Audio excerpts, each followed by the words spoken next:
Well, hello, everybody. Oh, man, I tell you what, can't get enough of that. Yes. And that was off of, I think, Yes Songs. Live in 1973. I actually saw them in 1973. So, anyway, Bosto to everybody and bestow as well and favor. May there be nothing missing, nothing broken found among us. And I hope you're all like in a really groovy state of mind. I am. Um, it's it's a far out place we live in. So, how is everybody? I trust you had a great Saturday and Sunday. Hope you enjoyed the interview that Judith over at Night Flight did, and yeah, we're gonna have her on my channel, and I think it should be great. And really enjoyed myself with Judith, and thank you, Judith. It was a privilege to be with you, and I had a great lot of fun. And I don't know if any of y'all checked it out, but many of you did. And uh, the comments sections, there's a lot of doctrinated people. It's just the way it is. I was one. I get it. And listen, folks, this is, and I say this in all kindness. If your God needs you to defend it, it ain't no God. So, in my meditation yesterday, I had the most interesting thought just hit me because you see, I don't see God as a personification. I mean, if there's a higher intelligence, it's above ego. And I heard this distinctly saying, thank you. I don't want to be called God, you know, and who would? Um, So welcome. Hello, Kent Cook, Break the Indoctrination. Hello, Truth Seeker. Good to see you. Twisted Isby, David Castle. Thank you, all the moderators. David Barry, 75. Much love, brother. Robert V, doing a good job over there on the Milky Way Soul Tribe channel. Make sure you're there. There's Mr. Lucky Stone. Check his channel out. Grandpa, good to see you. Think agape loving for always. Kent Cook, I want the shirt. Can't have it. Can't have it. How many of you remember that with the Who? Live at Leeds. Yeah. Magic Bus. We're on the Magic Bus. That's why I'm the bus driver. Hello, Nina the Mystic. How are you, my good friend B3? So good to see you. NP, Bosto indeed. Dance on Waves. Ah, there's that, that just invokes a whole thing. So, interesting dialogue that I've been having in you can see it again. Check Judith's interview out. It's posted there on Saturday. There's just a lot of people who they have to believe that there's an evil bad personification. And when I challenge them, I've put money behind this. There is no Lucifer. It's not in the Bible. And even when you find that in Isaiah 14, Jerome, I went through all the details. It's documented. That's a slang. It's a Latin Greek slang word, Lucifer. You wouldn't find that in an ancient Aramaic Hebraic manuscript. The word didn't exist. So there is no bad guy. And I've put money behind this, and it for many indoctrinated people, and I was there one time, they can't handle the fact that in the Bible, Lucifer is not the bad guy. I mean, you can't show me anywhere in canon scripture where Lucifer ever killed a human being, ever harmed a human being. You can't show me in canon scripture where Lucifer ever commanded another human to harm or kill another human being. But yet, the God of the Bible is guilty of all of those. I'm going to do a mock trial where I'm going to be the advocate for Lucifer. Because I've said this, and I'll make it to say it again, that if the personification of Lucifer existed, That's the one I want to meet. I mean, he's the light bearer. How does a light bearer become suddenly the bad guy? How can you say that that is the reason for all of man's woes when he's never harmed anyone? But the God, the Jewish God, the Christian God, the Islamic God, takes pride in the fact that it massacres humans by the millions. The whole Armageddon trip, folks, is about murder, about a Christian, Jewish, Islamic. If you believe in that crap, then what you're believing in is death. Flat out. And, you know, when you have to have a God that murders humans, that ain't no friend of us, Jack. And I challenge you, show me, even with Satan, show me in the canon scriptures where Satan ever harmed one human being, ever killed one human being, ever commanded another human to harm another human. It's not there. So how does that become the villainization of all of our woes? Character assassination. Tina Bob, yeah, you're absolutely right. Character assassination, and that's all it is. Because if you're honest, and listen, there's no evidence to back up what they're saying. So if there's no evidence on that, how the hell do they expect me to believe on this other Jesus on the stick thing? Because that character, Lucifer, don't exist, never harmed a human, but yet Yahweh, Jehovah, the Elohim, kills us like that. The other problem you have as well is that if this Elohim ever gave humanity free will, that's a lie. He gave them an ultimatum. Because the humans must have been a hell of a lot smarter than we are because they rejected it. Think about it. The whole story is about humanity rejecting that God. And what did that God do? Got pissed off. Said, well, all right, up yours, and now you die. And it's been a war ever since, hasn't it? Whew. Boy, we're getting off on a good one today. It's just a fact. And when I see how I used to be, it's sad. It really is. And, you know, it tears the story up if there's no bad guy, if there's no antithesis to the supposed good ones. Well, you ain't got a story. As I've said before, if man knew our origins, we'd have no religion. Wouldn't need it. Why would we need a religion if we knew where we came from? Seems like we would be more determined to know exactly where we want to go. And that's the problem today. Humanity doesn't know where to go. I mean, we are truly the obers. We are chasing our tail, and you can see it everywhere. It's getting hot in here. You got that right, Doris. As I used to say back in the days when I was a Pentecostal, I ain't going to shout you down because you're preaching good, you know.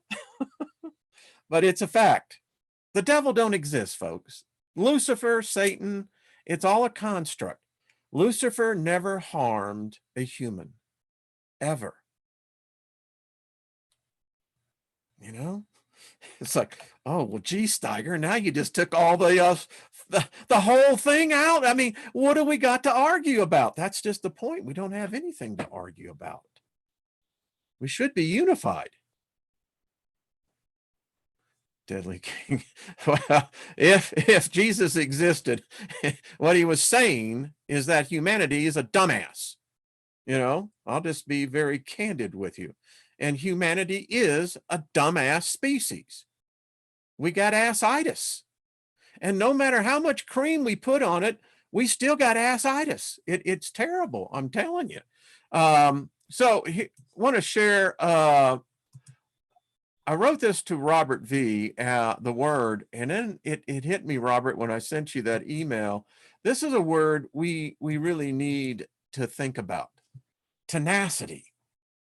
If in my career, this is what has been said of me. Many a person has come up and said to me, there's one word, Steiger, that actually describes you. It's you're tenacious. Now, tenacity is a character trait that does not exist in the spirit realm. The spirits have it. Some spirits have it. Many spirits don't. And here it is. Look at this. The quality or fact of being able to grip something firmly. I work out with weights all the time, and many of you who know you have to be able to grip that bar or you're going to hurt yourself real quick. Look at this one. The quality or fact of being very determined. You know, a person who is fixated on a goal, who is absolutely determined no matter what, will always reach the goal.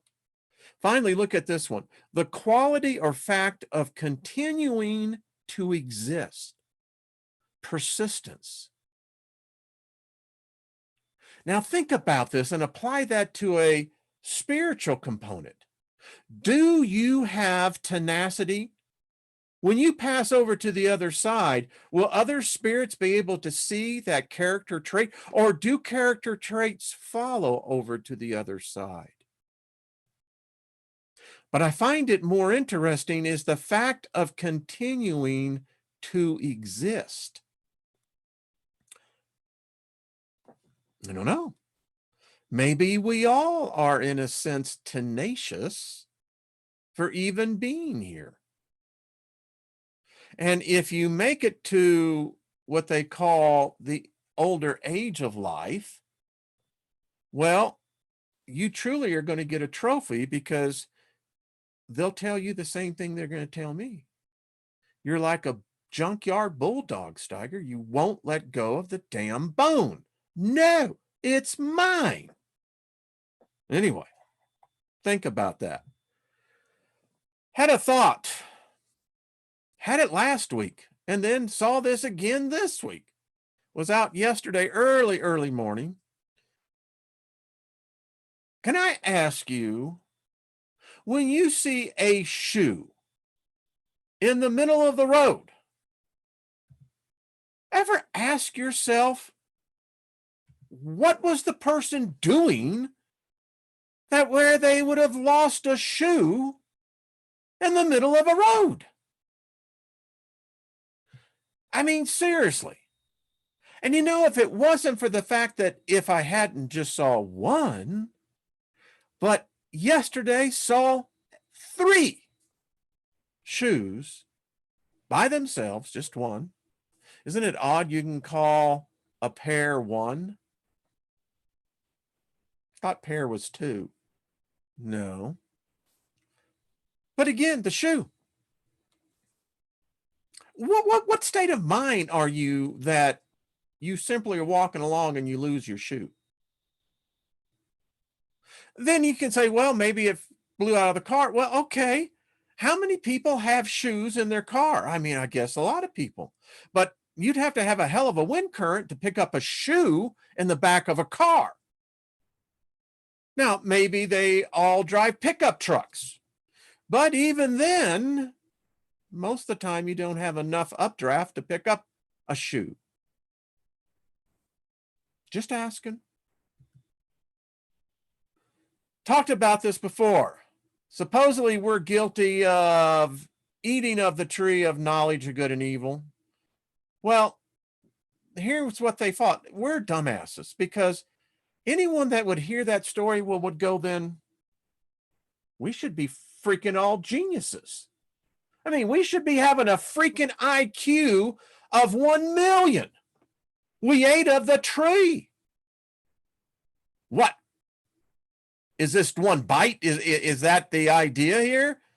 You know, hell, we got the whole penalty for one bite. We should be able to eat the whole goddamn tree now. Obviously, we didn't. Because something happened. We're dumber today than we have ever been as a species. Esoteric knowledge in this group, this tribe, is well known. Outside of this tribe, They'll burn your ass to the stake by word. If they could do it literally, they would. We don't know our past. In one aspect, it's like, the Lord of the Rings and the Hobbit. The other aspects, it's just flat out insanity. So when we die, do we become smart? I mean, do you get an IQ upgrade? Because there are a lot of dumbasses here right now, and I just want to know, do they stay dumbasses over in the next realm? Folks, there's a lot of dumbasses.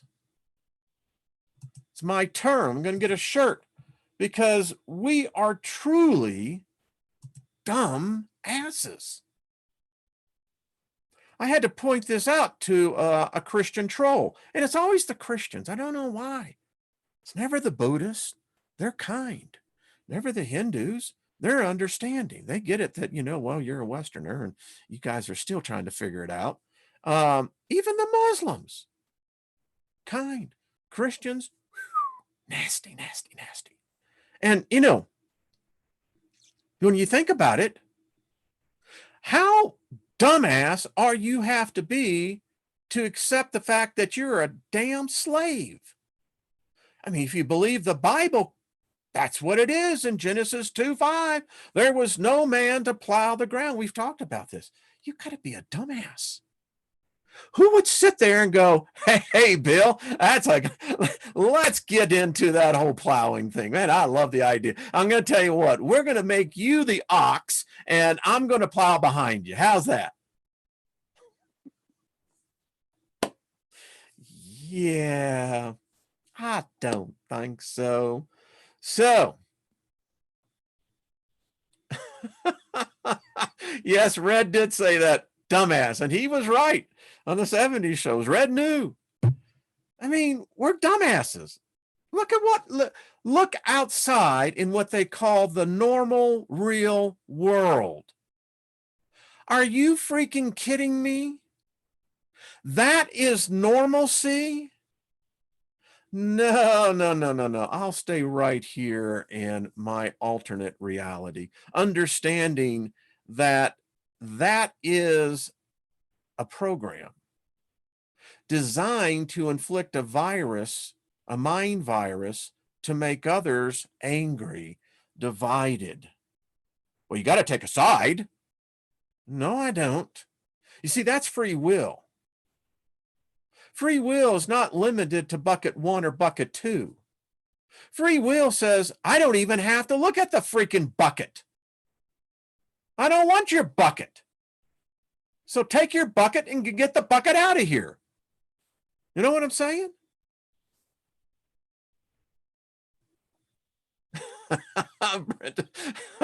No more? Well, none of us are. Free will says, I don't have to make a choice. That's the thing where they get you right from the beginning.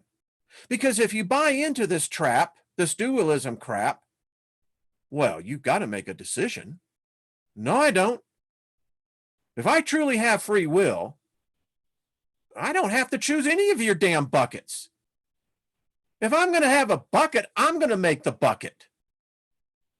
But I never see that in any of the stories, It's an either or. No, that's not a negotiation. That's a notification. That's what that is.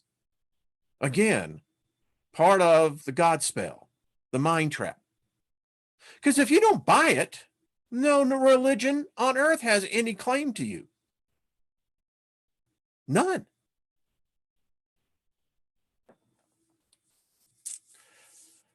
So, Kaylee says, if I truly have free will, I'm going to play both sides. You see, that's the point. That's truly free will, isn't it? It's again, a mind virus. Well, you have free choice. Now you only have one or the other. Why? Well, that's because that's the way it's always been. Why? You ask too many questions, and that's why they hate us.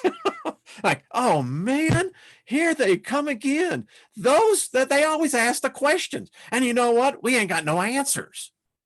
Bet your ass you don't have any answers, So, as we continue, yes, let's have some tea. It's hot.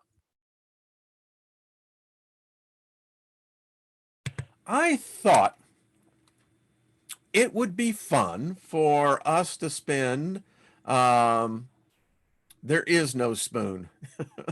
Absolutely correct, Michelle. You got it. There is none. So,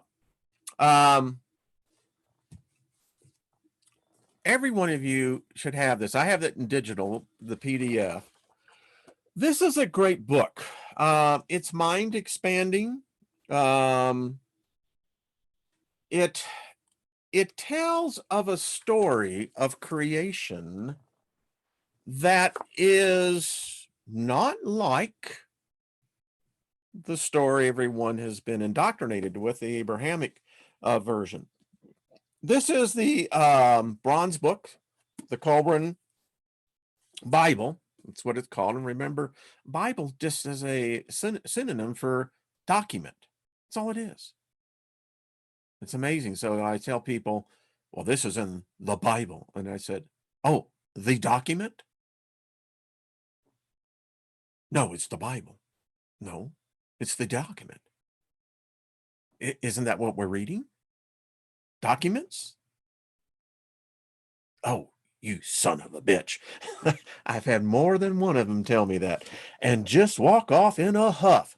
And what's interesting about this book is that it probably has one of the best descriptions of a planet, a star passing Earth. In fact, this book was written 1,500 years before the Bible. And isn't it odd that and they weren't really Hebrews. That's the other thing. You have to understand, they were primarily Samaritan that had moved into Canaan and that whole land up in there. And as the story goes with Joseph and his brothers, once all they made the trip down to Egypt, and Egypt has always been, and this is the interesting story here, the womb for the Jews, the Hebrews. It's replete. It's both in the old and the new. And anyway, so they were there for, if you do the genealogy, 490 years. All right. And the name of the book is the Egyptian, it's called the Colburn Bible. And I have the PDF if you want it. But the printed one I study it, it's all marked up. But in any case, so 490 years, you are in a foreign land, right? Follow me on the logic of this. No matter how segregated you want to be in your customs, adaptation is something that we all have within us. Humans have, much like animals and plants, the amazing ability to adapt to their environment. But the thing about it is, when you adapt to a foreign environment, you will become assimilated. But yet you want to buy the story that in 490 years that suddenly they had a race problem in Egypt. That's another story. So the Colburn gives a story of man's creation that is not quite what many think. So let's just get right there to it. This is a fun, it's a great book. Let's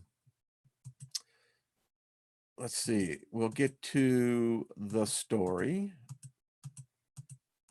Give me 1 second. And like I said, you're more than welcome to get this. I got it. And you know. All right, creation. Listen to this. Mortal knowledge is circumscribed by mortal ignorance, dumbasses, and mortal comprehension is circumscribed by spiritual reality. That's deep. It is unwise for a mortal man to attempt the understanding of that, which is beyond his conception, for there lies the road to disbelief and madness. Yet, man is man, and ever fated to reach out beyond himself, striving to attain things which always just elude his grasp. So in his frustration, he replaces the dimly seen incomprehensible with things within his understanding. If these things but poorly reflect reality, then is not the reflection of reality distorted through it, or maybe of greater value than no reflection at all? Let's just stop and think about that. This is heavy. Why is it so heavy? Because it says, in layman's terms, this is Southern.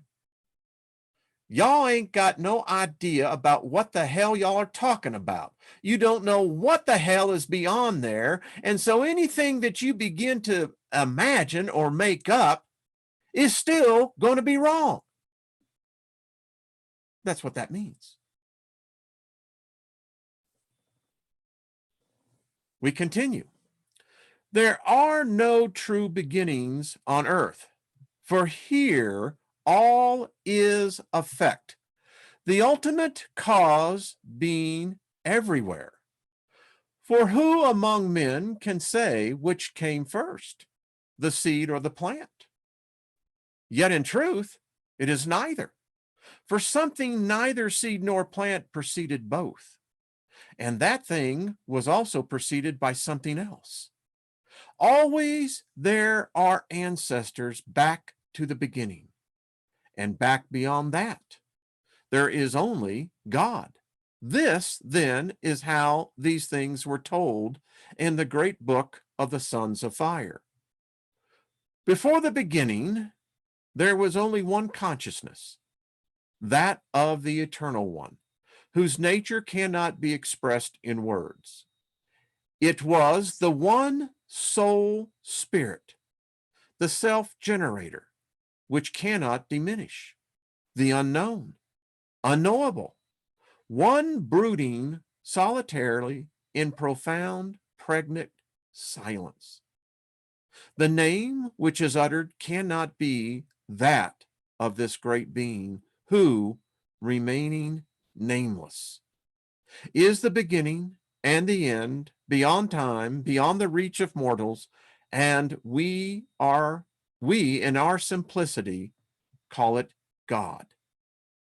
He who preceded all existed alone in his strange abode of uncreated light, that's darkness, which remains ever unextinguishable, and no understandable eye can ever behold it. The pulsating draughts of eternal light in his keeping were not yet loosed. He knew himself alone. He was uncontrasted, unable to manifest in nothingness. For all within his being was unexpressed potential. The great circles of eternity were yet to begin to spun out, to be thrown forth as the endless ages of existence in substance. They were to begin with God and return to him completed in infinite variety and expression. Earth was not yet in existence. There were no winds of the sky above them. High mountains were not raised, nor was the great river in its place. All was formless, without movement, calm, silent, void, and dark. No name had been named, and no destinies foreshadowed. Eternal rest is intolerable, And unmanifested potential is frustration. Did you get that? Eternal rest is hell. It's intolerable. We as gods cannot stand it. We will do anything other than to be bored. An unmanifested potential is frustration. Many people feel that frustration with life. They know they are meant for something more than what they are in now. Into the solitude of timelessness came divine loneliness. And from there arose the desire to create, that he might know and express himself. And this generated the love of God. He took thought and brought into being within himself the universal womb of creation, containing the everlasting essence of slumbering spirit. Essence was quickened by a ripple from the mind of God, and a creative thought was projected. This generated power, which produced light, and this formed a substance like unto a mist of invisible dust. It divided into two forms of energy through being impregnated with the Spirit of God and quickening the chaos of the void within the universal womb, became spun out into whirlpools of substance. From this activity, as sparks from a fire, came an infinite variety of spirit minds, each having creative powers within itself. The activating word was spoken, its echoes vibrated still, and there was a stirring movement which caused instability. A command was given, and this became the everlasting law. Henceforth, activity was controlled in harmonious rhythm, and the initial inertia was overcome. This is really deep quantum science here. Now, we have been indoctrinated that God spoke, said, "Let there be light." Do you see how plagiarism is taking place here? This was before this is probably, if Moses existed, is what he was taught. This came from the Egyptians.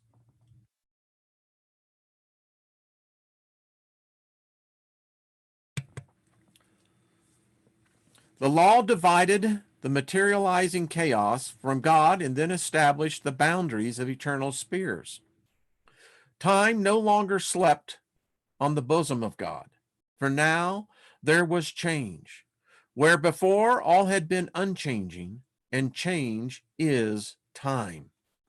Now within the universal womb was heat, substance, and life, and encompassing it was the word, which is the law.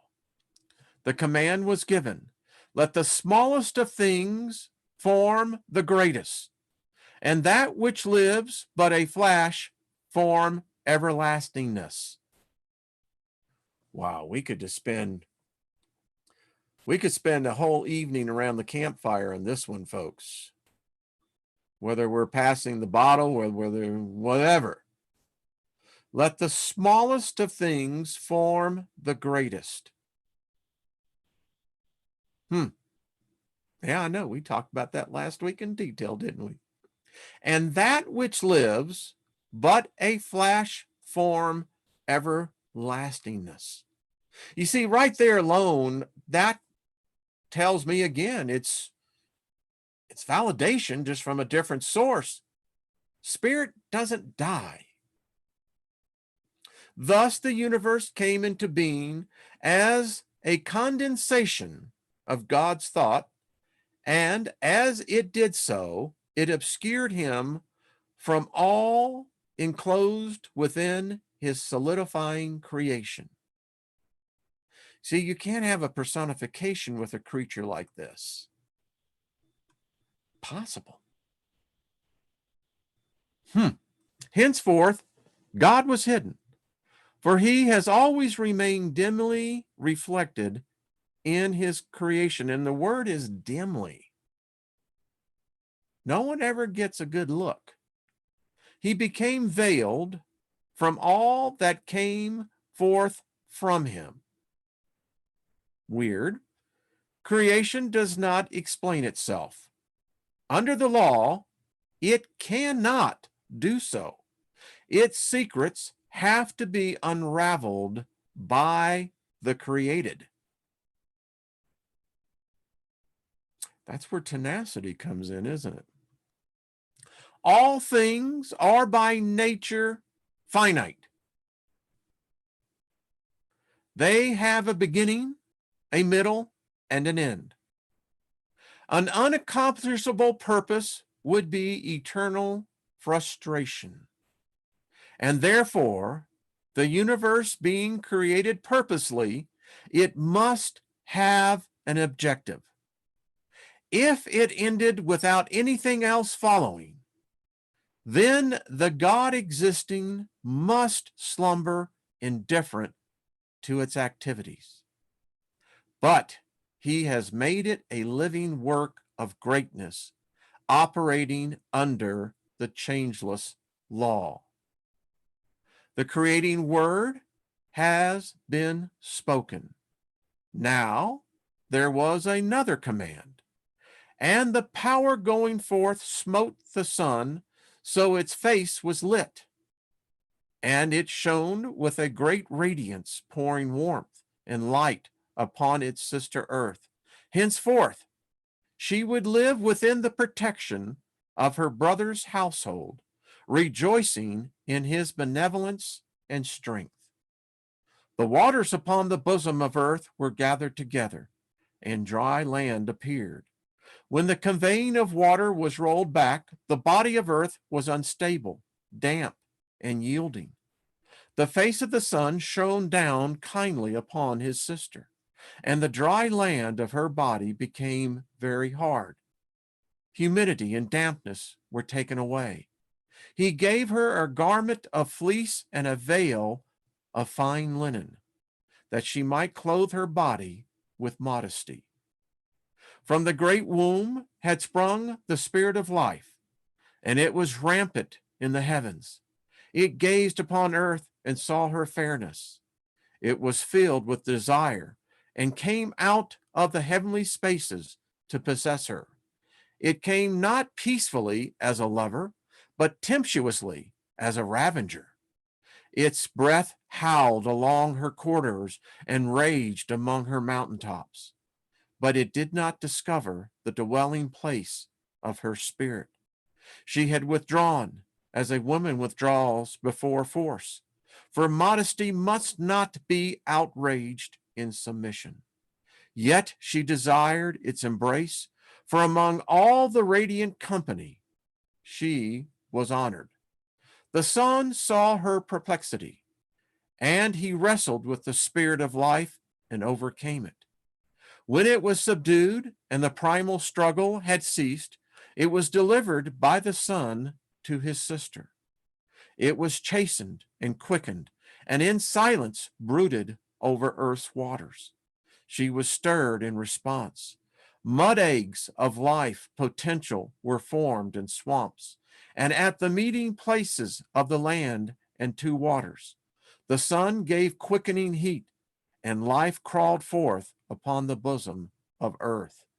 The land dust brought forth the male, and the dark waters the mist the female, and they united and multiplied. The first brought forth the second, and the two produced the third. Earth was no longer virgin, and the spirit of life grew old and departed. Earth was left garbed in the matron's mantle of green. Herbage covered the face of the land. The waters brought forth fishes and creatures, which moved about and twisted themselves and wiggled in the waters. The serpents and the beasts of terrible aspects, which were of yore, the reptiles which creep and crawl. They were tall walking things, and dragons in hideous form, clothed with terror, whose great bones may still be seen. They came forth from the womb of earth, and all the beasts of the field and forest, and all the creatures of creation having blood in their bodies, and it was complete. Beasts roamed the dry land, and fishes swarmed in the seas. There were birds in the skies, and worms within the soil. There were great land masses and high mountains, wide barren places and heaving waters. Fertile greenness covered the land, and abundant life swarmed in the seas. For now earth throbbed with the energy of life. Metals lay hidden in her rocks, and precious stones within the soil. Gold and silver were scattered and secreted. There was copper for tools and forest for timber. There were swamps of reed and stones for every purpose. Everything was prepared, everything was ready, and now earth awaited the coming of man. The love of God penetrated the third veil and became the seed of souls within the soul sea. Now, that's a heavy thought right there, folks. The love of God, not God. That energy penetrated the third veil. If you've studied the Kabbalah, you know. Anyway, and became the seed of souls. Not spirit here, but souls within the soul sea. The body of man, God made of water and things of the earth, breathing into him the spirit of life.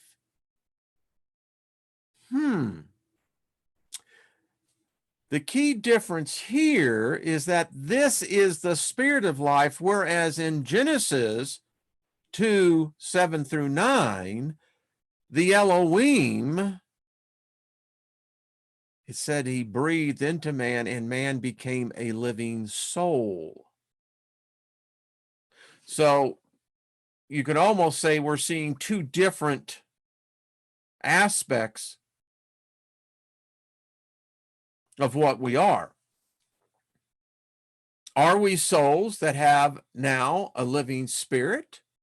Because you see, the problem we have when you take that approach, if you go now according to the Abrahamic, the biblical Genesis point of view, then the 126 people never had a soul.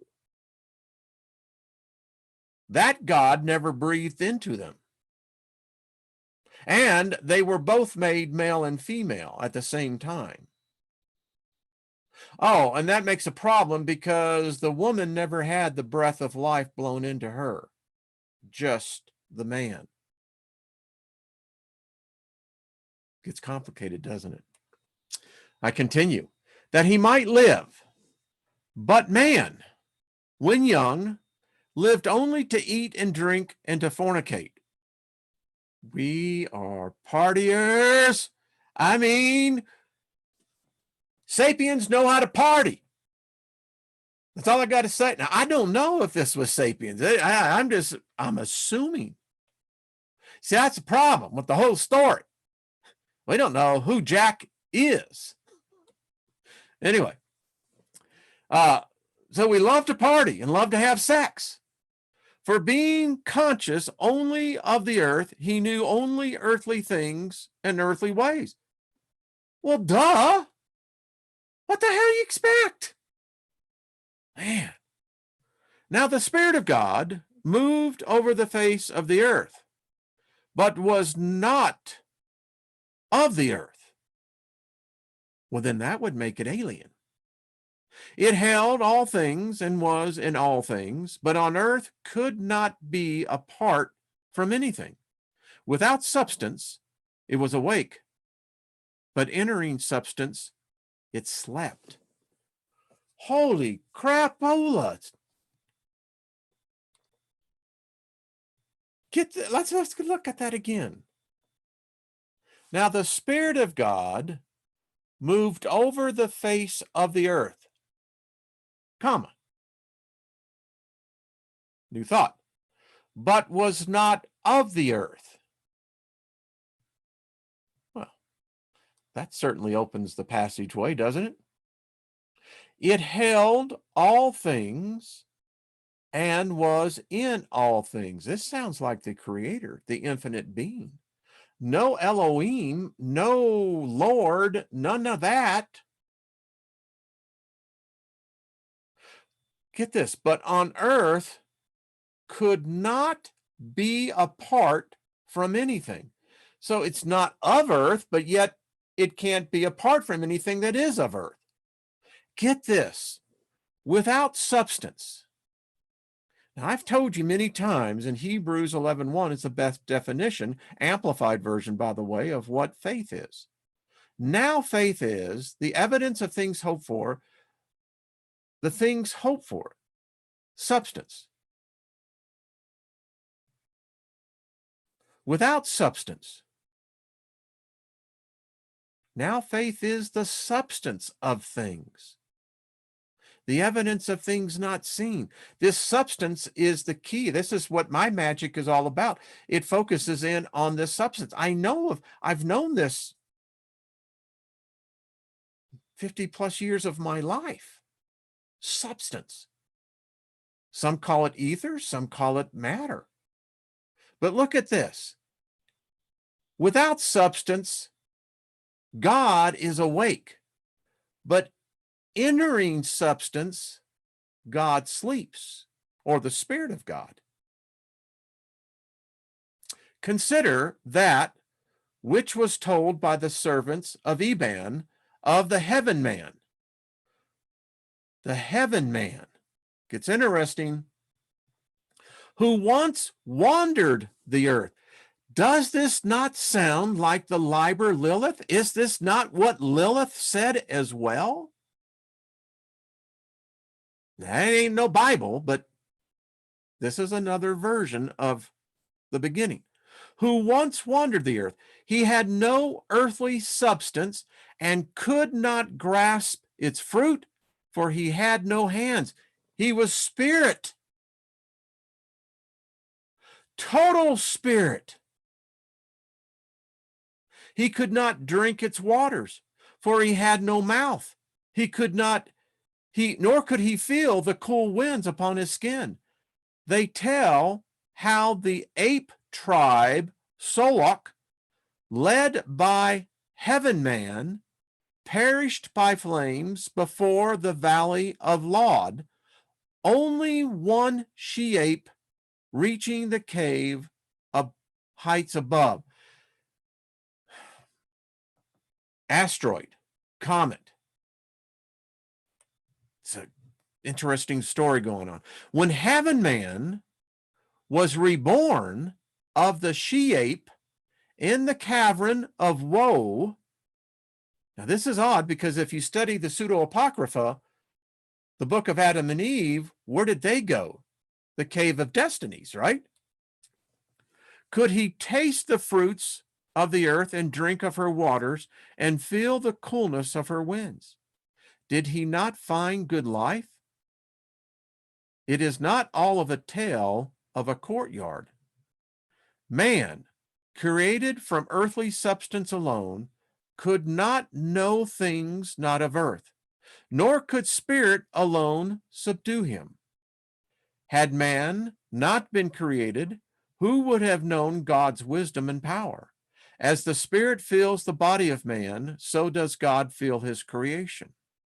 Therefore, it was that God saw something had to be which joined earth and spirit and was both. Now, this is an interesting tale because it's saying there's a version of us who either did not have a spirit or a soul, one of the two. I don't know what that holds for an afterlife. I don't, we'll see. In his wisdom and by the creative impulse which governs the earth, he prepared a body for man. For the body of man is wholly of earth. Now, look at this in the context not of, abracadabra, but look at this in the process of a geneticist. He prepared the body for a man. That's manufactured, folks. That's not creating.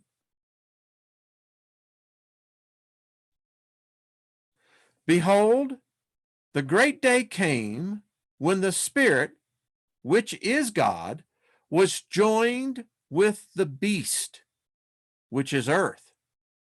Then earth withered in the labor of travail. Her mountains rocked back and forth, and her seas heaved up and down. Earth groaned in her lands and shrieked in her winds. She cried in the rivers and wept in her storms. So man was born of upheaval and strife. He came wretchedly and tumultuously, the offspring of a distraught earth. All was in discord. Snow fell in the hot wastelands. Ice covered the fertile plains. The forest became seas. Where once it was hot, now it was cold. And where no rain had fallen, now there were floods. So man came forth, man, the child of calamity, man, the inheritor of a creative struggle, man, the battleground of extremes. Now, that is a magnetic pole flip that we just read right there.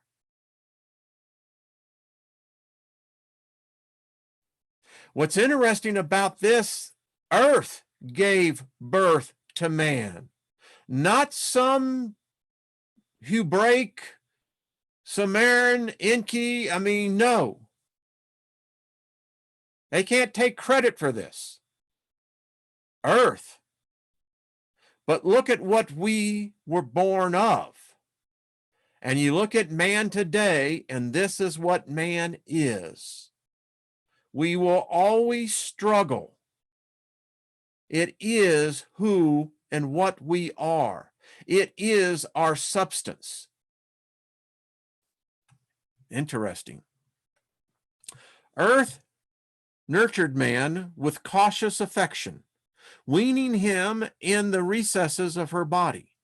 Then, when he was grown sufficiently to be lifted so he could walk in the uprightness of God, she took him and raised him above all other creatures. She led him even into the presence of God, and she laid him on his great altar. A man, imperfect, of earthly limitations, a thing unfinished, ungainly, and unlearned. But proudly was he presented to earth's creator. Not her firstborn was man. Whoa. The son of earth, the grandchild of God, the man, the heir of tribulation, the pupil of affliction. This is deep stuff, and I love it. God saw man, the offering of earth to her Lord, unconscious on the high altar, a sacrifice to him and a dedication to the spirit of fate. Wow. We got altars here. We got blood sacrifices here. Holy crap, Maynard. Then, from out of the unfathomable heights and from behind the impenetrable veil, God came down above the altar, and he breathed into man the breath of eternal life. Into his sleeping body, God implanted a fragment of himself, the seed of a soul, and the spark of divinity. And man, the mortal, became man, the heir of God, and the inheritor of immortality. Henceforth, he would have dominion over God's earthly estate, but he also had to unravel the circles of eternity, and his destiny was to be an everlasting seeking and striving. Man slept, But God opened the great eye within him, and man saw a vision of unsurpassed glory. We all have the third eye, folks. He heard the voice of God saying, "O man, in your hand is now placed the tablet of your inheritance, the contract, the soul contract, and my seal is upon it. Know that all you desire within your heart may be yours. But first, it is necessary that you be taught its value.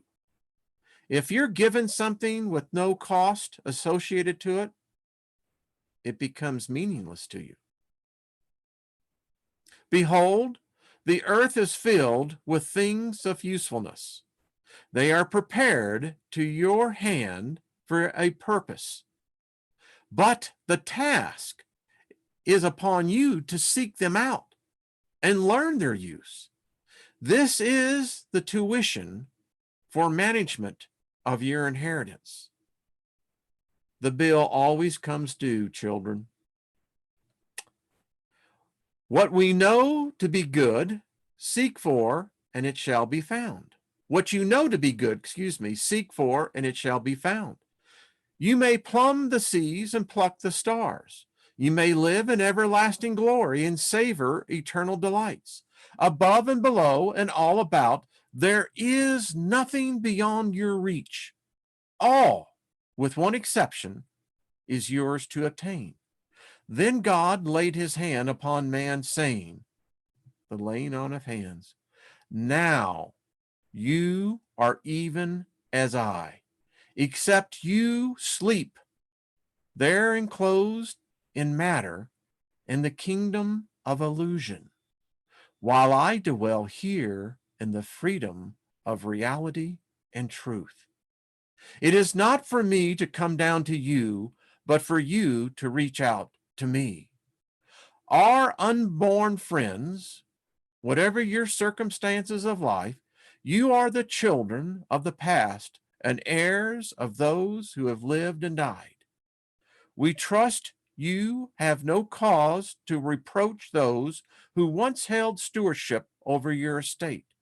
But whatever you think of the heritage, you cannot put it aside, any more than you can refuse that man then saw a vision of glory, encompassing even the spheres of splendor. Unbounded wisdom filled his heart, and he beheld beauty in perfection. The ultimates of truth and justice were unveiled before him. He became one with the profound peace of eternity and knew the joys of unceasing gladness. The eternal ages of time unrolled as the scrolls before his eyes, and he saw written thereupon all that was to become and occur.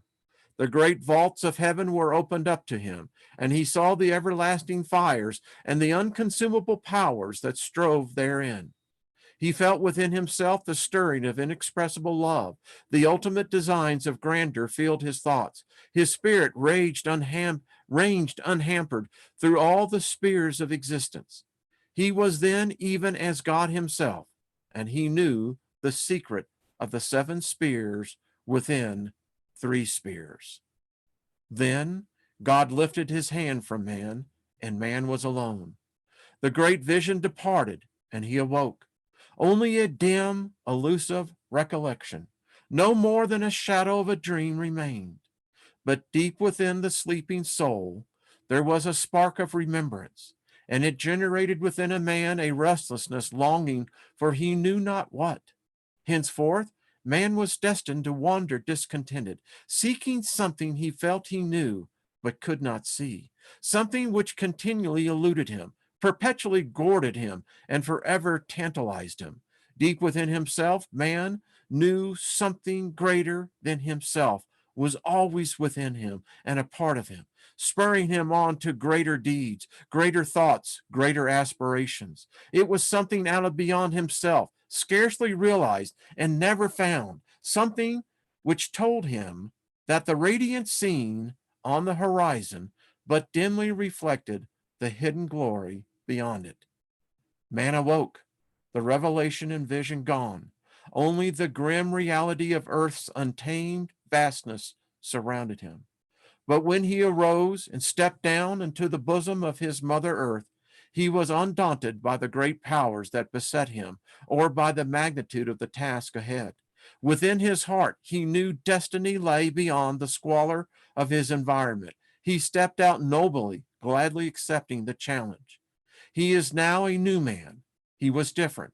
He looked above and saw glory in the heavens. He saw beauty about him, and he knew goodness in the things not of the earth. The vision of eternal values arose before his inner eye. His spirit was responding to its environment. Man was now man, truly man. The nature of man on earth was formed after the nature of things in heaven, and the man had all things contained as potential within himself, except divine life. But he was as yet an untrained, undisciplined child, still nurtured simply upon the comforting bosom of earth. Man grew in stature, but earth was not indulgent, for she disciplined him firmly. She was ever strict and unyielding, chastening him often with blast of displeasure. It was indeed an upbringing of one destined for greatness. He was made to suffer cold that he might learn to clothe himself, sent into the barren places that his limbs should be strengthened, and into forest that his eyes should become keen and his heart strong. He was perplexed with different problems and set the task of unraveling the illusions of nature. He was beset with hardships of every description. He was tested with frustrations and tempted with allurements. Never did earth relax the vigilance of her supervision. The child was raised sternly, for he needed the fortitude, the courage, the cunning of a man to fit him for the task ahead. He grew wily and wirely in hunt. He became adaptable, able to cope with any untold happenings, overcoming the bewilderments of early days. He found explanations for the perplexities of his surroundings. Yet the struggle for knowledge, the need for adaptation, and the effort to survive were never relaxed. The earth child was well trained and disciplined. He was never unduly mollycoddled. He cried for bread and went hungry. He shivered and was cast out. He was sick and driven into the forest. Weary, he was lashed with storms. Thirsty, he found the waters dried. When weak, his burden was increased, and in the midst of rejoicing, he was struck down with sorrow. In moments of weakness, he cried, "Enough!" and doubted his destiny. But always something fortified and encouraged him. The earthling never forfeited his godlikeness. And I think we'll just end right there. Interesting book, is it not? Huh? Fascinating story, is it not? Some of you may have read that. I know many of you haven't. I always like rereading it. And the story gets even better. Wait till you begin to see what man, another version of man, the ape man, the more simian man. It's all there. What happened to the fun book? I don't know what that means. So Andrew says, I'll get that book. I got it on PDF if you wanted, or you can buy it. It's a fascinating story because where in the book of Genesis, there's huge gaps to the story. It's allegorical, metaphorical. I mean, you don't know what the hell to make of it.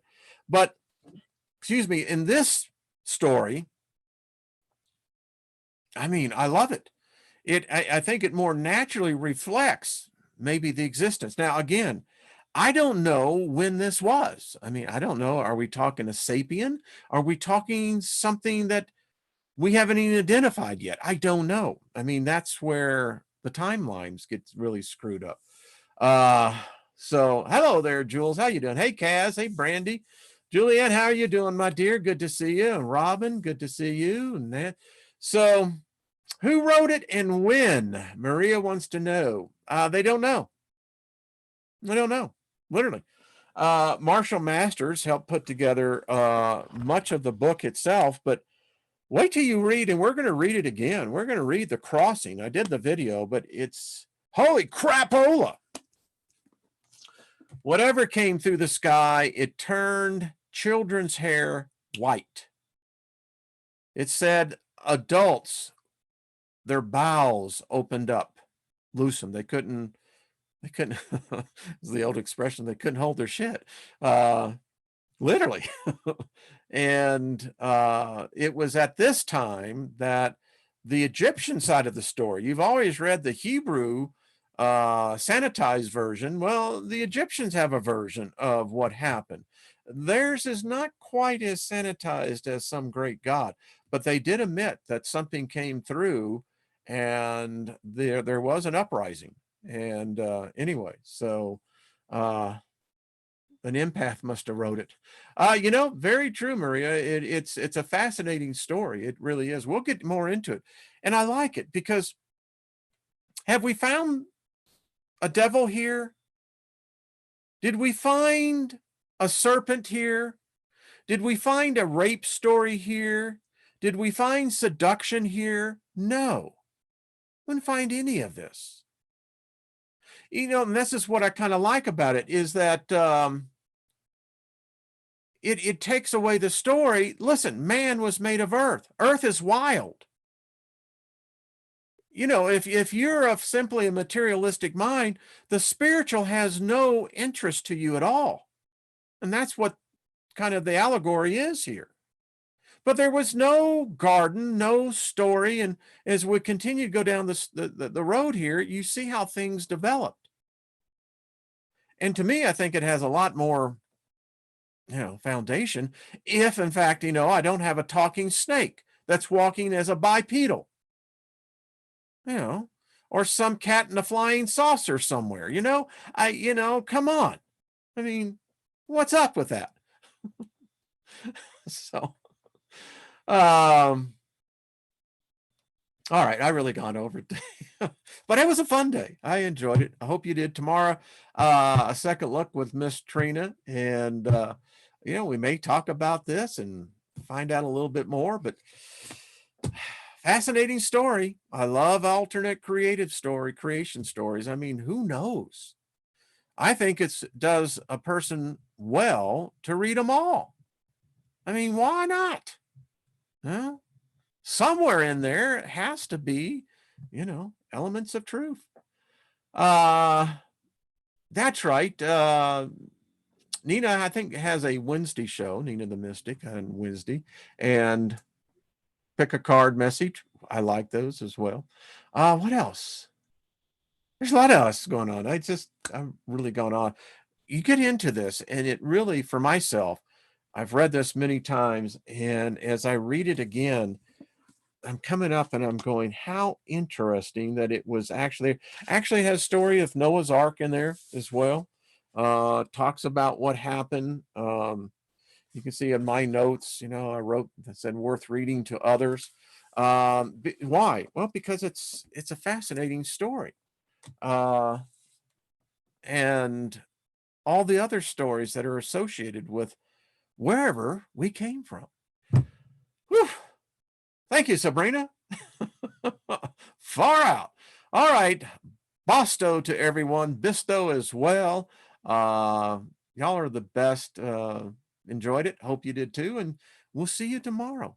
Sanji says goodbye.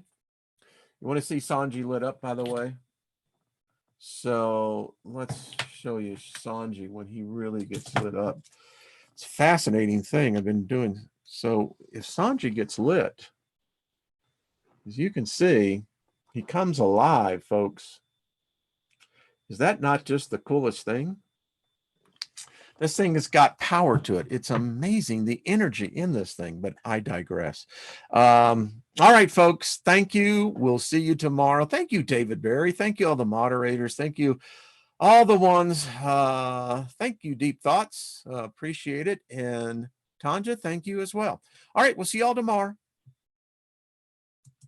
Oh, peace. Bye.